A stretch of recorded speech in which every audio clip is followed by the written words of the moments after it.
This is Jack Moelmann, and today is the 5th of December, 2011. We have a rather interesting person with us today.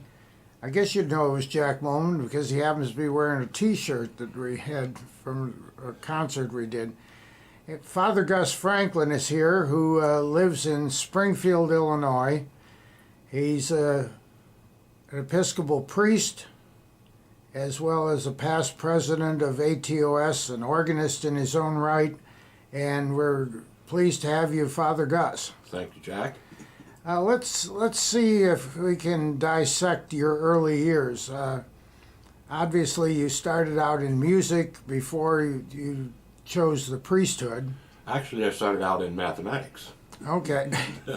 Well, okay. Let's start with the priest part of this. How did you get into that? When and where? And how long you've done that? And then we'll transition into the mathematics and the. Okay, I completed a master's degree at the University of Illinois, and knew I wanted to go to seminary, but it was a big jump because I had no savings. That was a costly thing to do, to pick up and move up to Nashotah, Wisconsin for 3 years. But there was a priest there, one of the chaplains, who encouraged me to do so. I ended up with a scholarship for that first year and ended up at Nashotah, Wisconsin, about 30 miles west of Milwaukee, where basically I lived for the next 3 years. Was ordained. In fact, I will celebrate the 44th anniversary of ordination in 5 days. Okay, good. Let's take you to when you first got interested in music. Not necessarily playing the organ or anything, but just music in general. Oh, I started taking piano lessons, I guess, when I was in the 2nd grade. We found an old upright piano that my grandmother had, put it in the basement, and I started there. I played in the band in high school, but I also accompanied the glee club, sang in the men's chorus and so forth. And when I went to college, actually I had a double major in mathematics and music. Okay, and then when did you get interested in the organ? Probably first, junior high school, I guess. There was a Hammond organ, an old BV, I think it was, in the church. And I just really yearned to play that. And I took a few lessons in Cincinnati, which is just across the river from my hometown. And eventually, when I was in high school, I was the substitute organist there, playing that old Hammond, which I thoroughly loved. Where did we get into the pipe organ, theater organ as we know it today? Not until much, much later. I knew of them. I didn't know of ATOS or any group that was supporting that kind of thing or trying to preserve it. Actually, it was the Allen organ dealer who first told me about it, and that's how I eventually got involved in it. But that was not until probably 15 or so years ago. And then 15 years ago, you joined ATOS? Roughly, yes. And so what have you done in ATOS? Tell us about some of your chapters and activities. Yes. When I retired some almost 14 years ago, I said that basically there was sort of a black hole in the center of Illinois regarding theater organs, and put out a kind of a survey to see of ATOS members anyone interested in forming a Central Illinois chapter. And in fact we did, and we were chartered in San Francisco in 1998. We happened to have charter number 98 in that year. And then what did you do at the ATOS national level? Well, interestingly, I became the vice president when Nelson Page was president, and served for 3 years in that position. What year was that? I think 2000 to 2003, and at the same time ended up sharing the Board of Trustees for the Endowment Fund of ATOS. Then, when Nelson retired as president, I was elected president of ATOS and served for the next 3 years in that capacity. So let's go back to the playing part of the organ. Where and what have you done that's been exciting as far as that's concerned?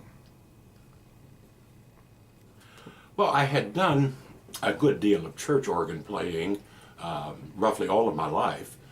And the most exciting thing, of course, in the theater organ world was that wonderful performance that you made possible at Radio City Music Hall when there were, well, 4 very fine organists and myself who did a program that showcased the Wurlitzer in Radio City Music Hall. That obviously had to be the most exciting time. What of all of your, you play at chapter meetings and you've played here and played there, and you've been very good. We've been friends for quite a while, and we've shared some of those concert opportunities too. What do you think is the worst musical experience you've ever had that you hope would never repeat? And you can skirt around it if you want, or get right to the source of it. Well, let's just say there are a few organs that I've run across here and there that are certainly lacking in resources, and those they supposedly have don't work. That's all I'm going to say about that. Well, that probably narrows it down. I've had some experiences there myself. What do you think is the future of the? Let's try to keep this maybe to the theater organ as opposed to the church organ, the classical organ. What do you think is the future of the pipe organ? Let's do it from the pipe organ standpoint, and then maybe you can talk about what you think the electronic, where that fits into the future. There certainly will always be a group of people who are interested in preserving a part of our American history in the form of the theater pipe organ. And there will be theater pipe organs in some major venues, and certainly there are few people who have the space and inclination to have some in their homes. I don't see that ending. It probably will be a somewhat cyclical future. At times it will be particularly popular, at other times it will wane. But I don't see it stopping at all. How about the electronic? Is that going to take over? I don't think it will take over. I think it will certainly have a place. And what can be done today electronically is just absolutely astounding. Well, I don't know who's going to be watching these recordings that we're making, these videos. We're going to try and expose them to as many people in the audience as possible.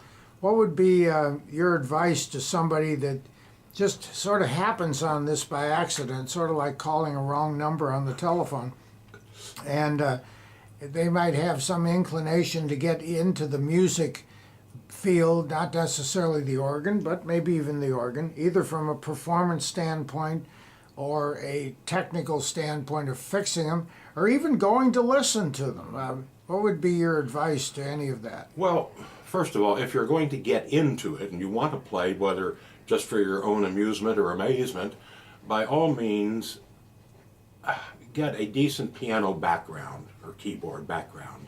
Find yourself a good teacher and practice. And you have to practice. There's no instant gratification in this world if you want to perform at all, as I said, even for yourself. Secondly, if you want to get into the theater organ world, then by all means you have to locate an instrument and probably at least a mentor to help you make the transition from piano or keyboards to the organ itself. Get Walt Stroney's book on the secrets of organ registration to learn something about that. So far as a technician is concerned, you almost have to be in a region where there is a theater pipe organ so that you can learn along with a fine teacher, a fine technician who knows the ins and outs of the workings of these marvelous instruments. You almost have to find a organ that breaks. So you can Well, they work all on it. need maintenance, even the finest. How about the people that don't play and don't maintain? How do we attract listeners? Many listeners are attracted simply by the fellowship idea, or fellowship component, I think, of organ gatherings. They enjoy the people. They learn to enjoy the organ. They learn to listen to it rather discriminately. And I think many can be brought in simply from the idea of a nice fellowship, a good social gathering, and simply a good time. Sort of corollary to that, you being a president of a chapter and some people that belong to or lead other ATOS chapters may be watching this, what would be your advice into how to manage, inspire, get new members, whatever, a chapter? Because a lot of chapters are falling apart, people are leaving. What would be your advice to help a chapter continue and expand? If at all possible, bring in some of the wonderful, young, talented organists we have. They're doing magnificent things today, and I really think that they inspire not just the younger people, but certainly the older people. Well, you can name a few if you want. Well, I'd certainly bring in a Mark Herman any day, Jonathan Ortloff. Those are two that come to my mind right away. Well, we were going to sort of bring this to a close and see who watches it. Do you have any last minute comment about anything to whoever might be watching this? Well, as I said, the theater organ generally, is a part of our history. It's something certainly worth preserving. It's certainly worth spreading the word about, and it's certainly worth your time and your effort. Well, good. We thank you, Father Gus Franklin, for being with us today. Today being the 5th of December 2011 here in O'Fallon, Illinois. I don't know if I said that at the beginning, which O'Fallon is my home and near St. Louis. And we thank you, Gus, for being with us today. And this is Jack Moelmann, and we'll see everybody on the next recording that we make. Thank you, Jack.